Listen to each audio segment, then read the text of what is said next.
to bring you up to speed on a couple of cases in New York City that may interest you and things you may not know about those cases. But they caught my attention. I thought I'd pass it along to you. First, the Mario Mangione case. Well, he has now been arraigned in court, and he said in front of the judge, "I am not guilty." And his attorney, her name is Karen Friedman Angiafiello. She is a top-rated, she's a powerhouse attorney in New York. How she got appointed to his case, I do not know.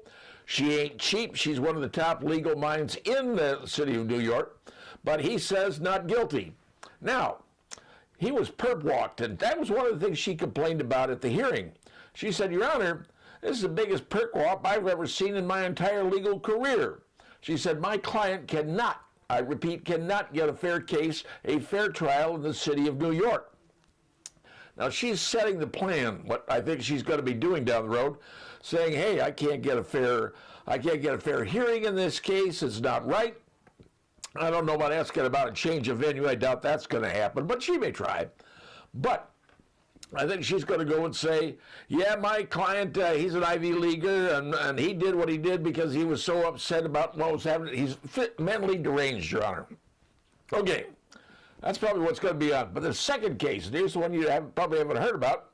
This is a case at a New York subway where a former deported illegal immigrant by the name of Sabation Zepata from Guatemala set fire to a woman on a New York subway while she was sleeping. Cigarette lighters set her on fire and watched her burn. That's right. Watched her burn. Sat there and just went, "Ooh, that's cool." Like watching her burn up, which tells me this ain't the first rodeo he's been to. Now, Mr. Zapata, as I said, is 33 years old age. He was originally deported back in 2018 and magically showed back up in the United States. You wonder why? Because it's easy to get back in. Cartels control the border. They know what's going on. They know who to get through, how to get through. Pay enough money, they'll get you in. He was one of those that the Border Patrol didn't catch. Who knows how many there are. So, Mr. Zapata, he is being held for a murder charge. And my guess is it ain't the first time he's done this. But to sit there and to set somebody on fire, and apparently there was a camera there taking photos, nobody did anything to help this woman. They just let her burn up, which is about one of the worst ways that you could possibly be killed. So now we have two cases going on in New York City. We have Mr. Mangione's case, who now says he ain't guilty.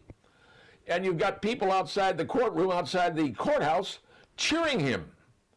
You got people on television and certain shows cheering this person, saying, "Yes, good for him." Folks, America is getting himself down to a really bad place when you have certain folks, and it turns out people under the age of 30, 41%, believe it was fine that he did do the murder. Let's hope they're not on the jury, or at least let's just hope. But now you know what's going on in the city of New York. More to come? Yes. But right now, it ain't pretty, folks. You got a illegal who's back in the country again, burning somebody up, and a gentleman with a gun.